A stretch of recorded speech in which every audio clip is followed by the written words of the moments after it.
Greetings, boils and ghouls. Welcome once again to the magazine voted I'd most like to be shipwrecked on a desert island with, if Marilyn Monroe were along too.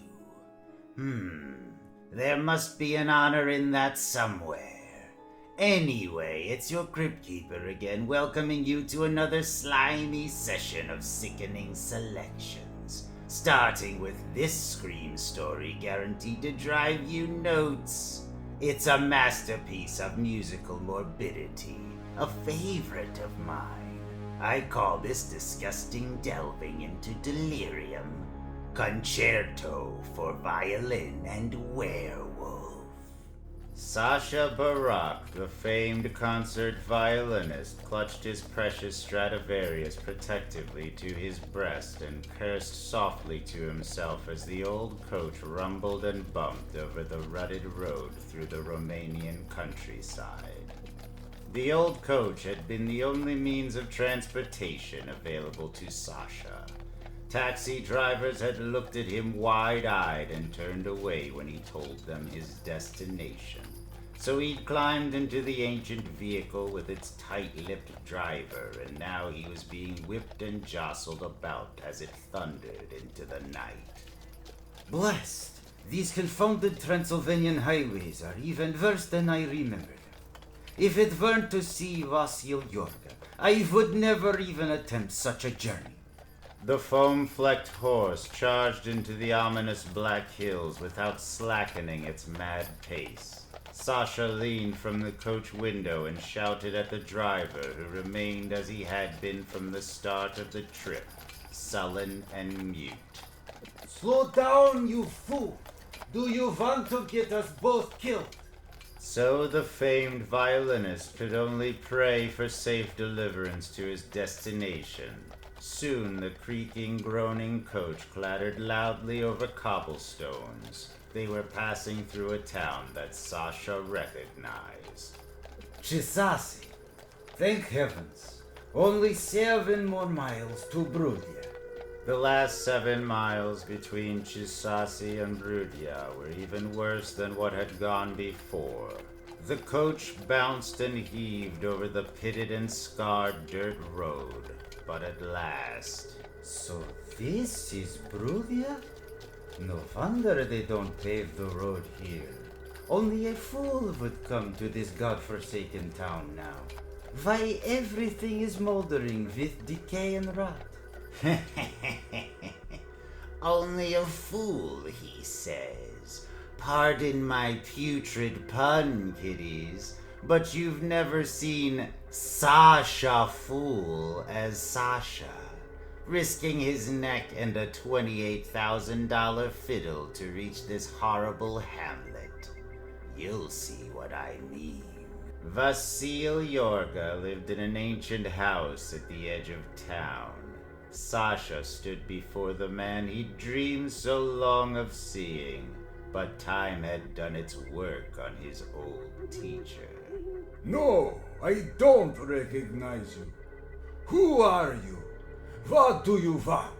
Maestro, it's your old pupil, Sacha Barak. Sacha almost wept as he looked at the face of his teacher, a face that had once been so handsome and powerful and noble, but now was withered and toothless with faded, watery eyes. Vasile was a mere shell of the strict, stern maestro Sacha had so long revered. Forgive me, Sacha. I do not see as well as I used to. How good of you to remember. As if I could ever forget the man who recognized my talent when I was but a child, and taught me all I know.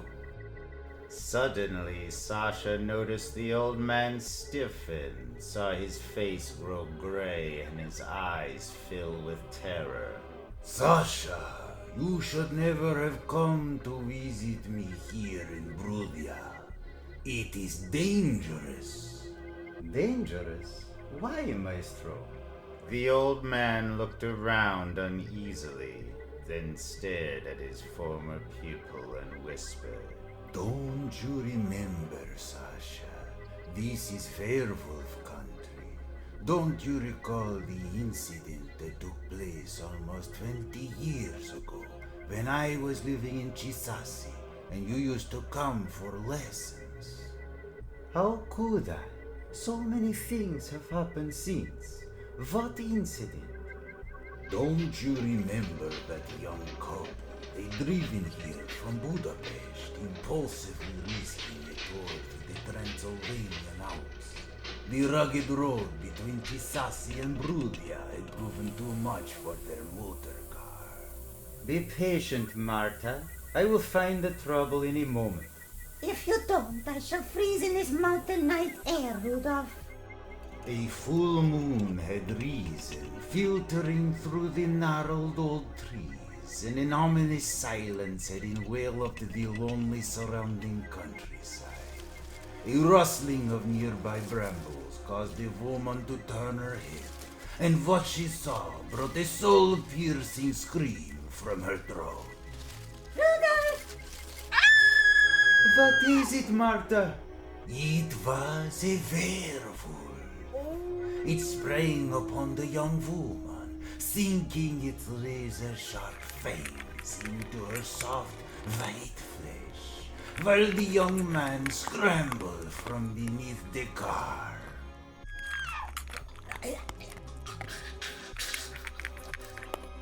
Marta! My God! As the young man came at the slobbering, snarling, bloodthirsty werewolf, it fled.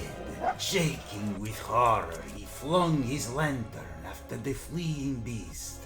The lantern shattered against a tree trunk, bursting into flame, and he saw by the sudden light his white arm dangling from the werewolf's drooling mouth.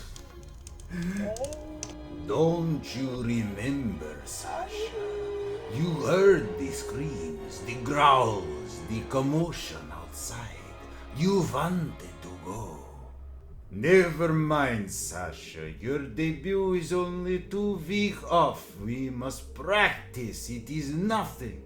Get back to your music stand. But, Maestro, there must be something wrong. Look, men running with lanterns. Don't you remember the woman lying beside the car, her eyes staring, her face ashen, and her husband listening in horror to the words? She's dead. No. Oh, Lord, no. Maestro, what happened to her? Come away, Sasha. Come away. The old teacher finished his story with a sigh. Sasha noticed that he was shaking and covered with sweat, and his toothless old mouth quivered. Don't you remember? Oh, yes, of course, Maestro. I do remember. But the explanation of the incident was simple enough.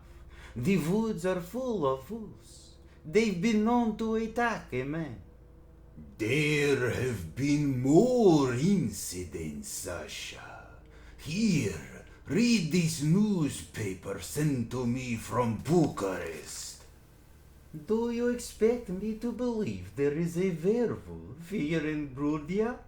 I ask you to believe these. See this date, nearly 2 months ago. Read. A member of Bucharest society paid with his life last night when he ignored the warning to stay away from the Transylvanian town of Brudia. There was a full moon, and his body stripped of flesh was found. The old man pointed to the article in the newspaper. There was a full moon, Sasha. A lycanthropic moon. In 2 days there'll be another. I beg of you, do not stay in Brudia. Nonsense, Maestro. I am as safe here as you are. If I am not welcome in your home, I will go to the inn, but I will not be frightened into leaving Brudia. The old maestro shrugged his shoulders. You were always stubborn, Sasha. And I do want you to stay. It's just that, at this time of the month, and a stranger in town, well, promise me you'll keep your bedroom windows and door locked. Of course, maestro. I know how to take care of myself. Look! Sasha opened his suitcase and took out his revolver. I carry it to protect myself in my Stradivarius. A Stradivarius. A genuine Stradivarius. Let me see.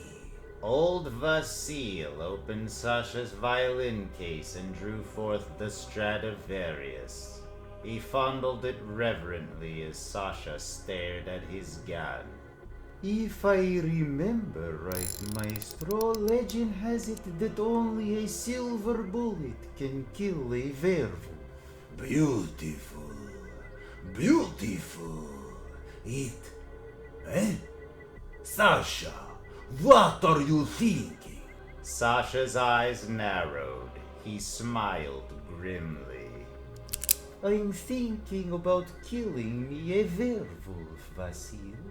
Do you have an iron kettle I may use to melt down some silver? Don't be a fool, Sasha. Why risk your life? I am no fool, maestro. Think of the publicity I will receive.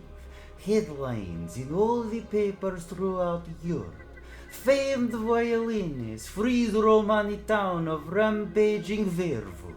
You see, Vasile, there's more to success than mere genius. Even I must have publicity. So, stop worrying about me. Tell you what, you may play my Stradivarius as long as I stay here. There. Now get me that kettle. Sasha spent the next few hours in the cellar, melting down silver coins and pouring the molten silver into a mold he'd made by pressing the slug from an ordinary bullet into moist earth. And as he worked, elegiac strains of a sad gypsy air played on the Stradivarius by the faltering hands of his old teacher, filtered down from the parlor. The old boy can still play. When the silver slugs were cooled, Sasha removed the lead slugs from the regular bullets and replaced the silver ones in the steel jackets. He went upstairs, filled the chambers of his revolver with his handiwork, and placed the gun in his overcoat pocket. There, maestro. Now I am ready for the werewolf of Brudia. Such tone, Sasha. Such mellow sounds come from this glorious instrument. The next morning, even though the old maestro had warned him against it, Sasha walked into town.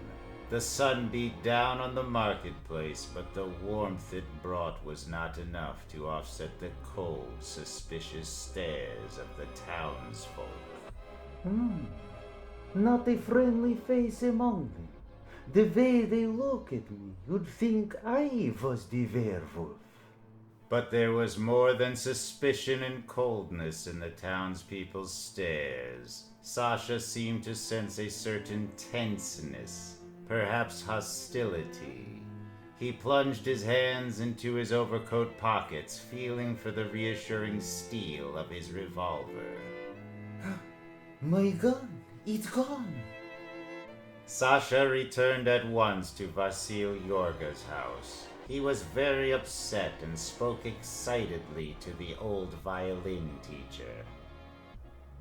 I thought it was accidental, that someone jostled me when I first entered the marketplace, but now I realize that he must have stolen my gun. Do you know what that means, Vasile? One of your townspeople is the werewolf. Now that your gun is gone, perhaps you will leave. Sasha stared at his toothless maestro. Wait a minute. How did anyone know I had a gun? How did they know it was loaded with silver bullets? How could they? Vasile, you... Yes, Sasha, it was I. I took the gun from your pocket and threw it down the well. It was only because I am afraid for you. The old man began to cry. I did it for your own good, Sasha. Now you are angry at me. Angry at you? No, maestro. I am touched by your concern for my safety, but I have no intention of leaving Brudia.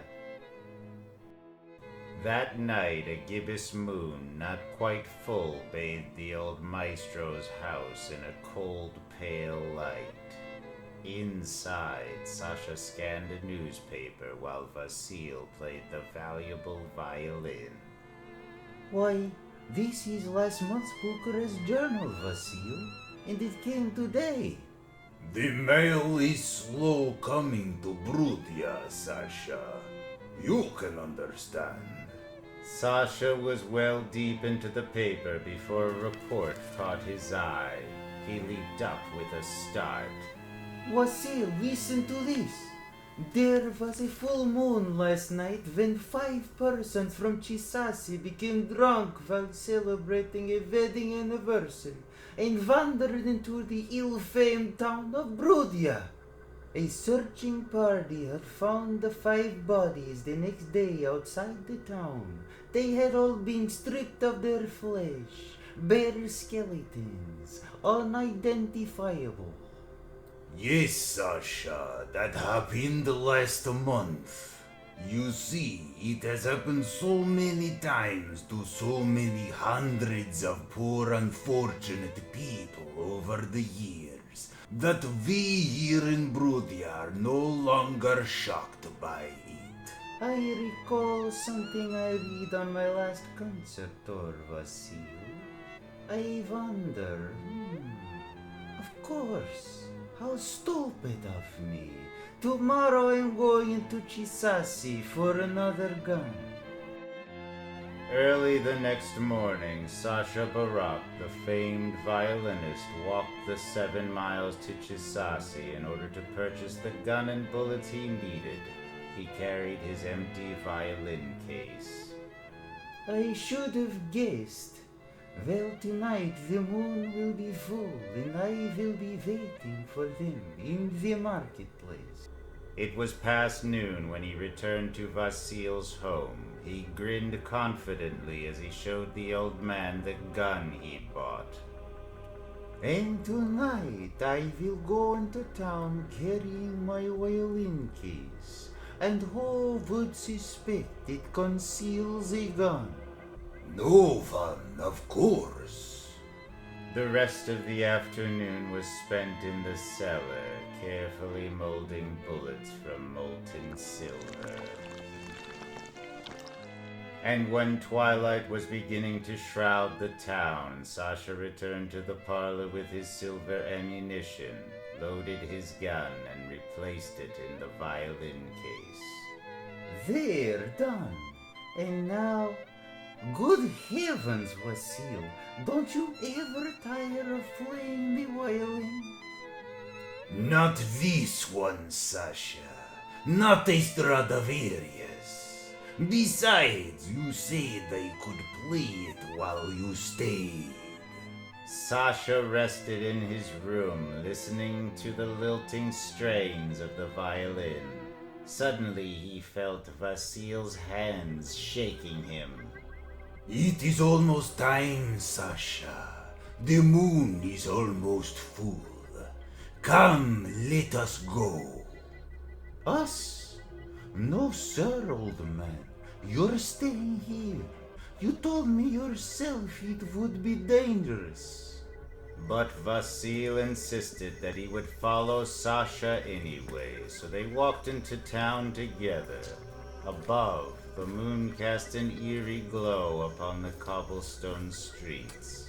The marketplace was deserted, yet Sasha was aware of a frightening presence. Something he could only feel instinctively. The weight of the weapon in the violin case comforted him. And then, slowly, the frightening presence made itself known.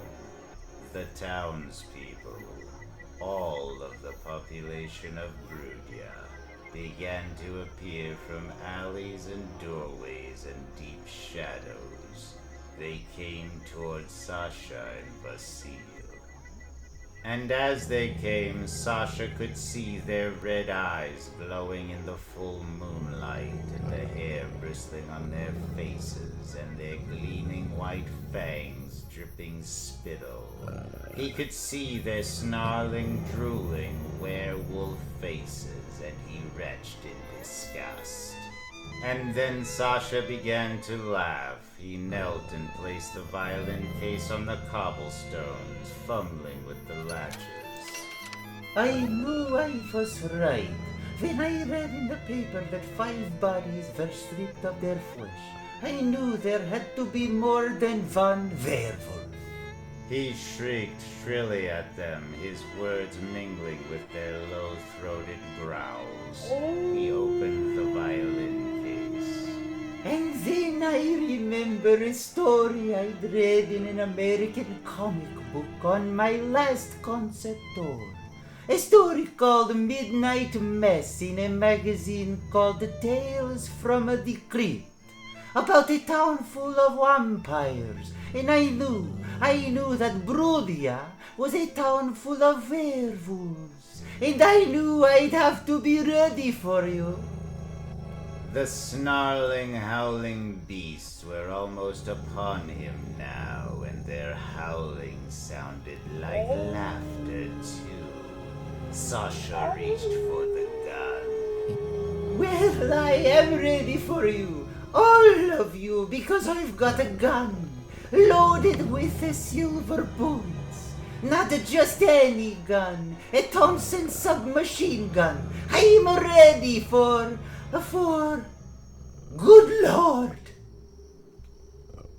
Sasha's laughter choked back in his throat, and the howling came up as the beast sprang upon him. For there was no submachine gun in his violin case, only a useless old Stradivarius.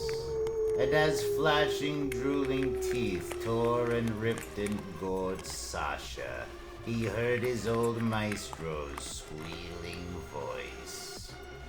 Careful of the violin, and save some soft part for a toothless old werewolf. Remember, I brought him. I fixed the things. I took out the gun. And that's my violent violin piece, kiddies. Let it be a lesson to you. Don't fiddle around with werewolves, or you might end up listening to a funeral march. If Sasha had only had a better memory, he would have remembered that his old maestro always pulled a switch on him. You've heard the expression, beat me, maestro, 8 to the soda fountain. Bar was censored by a blue-nosed assistant editor we've got. Now the vault keeper awaits. I'll dig you later. Meanwhile, I've got a tuba lesson, so I'll blow. Don't forget the EC Fan Addict Club wants you, even if nobody else does.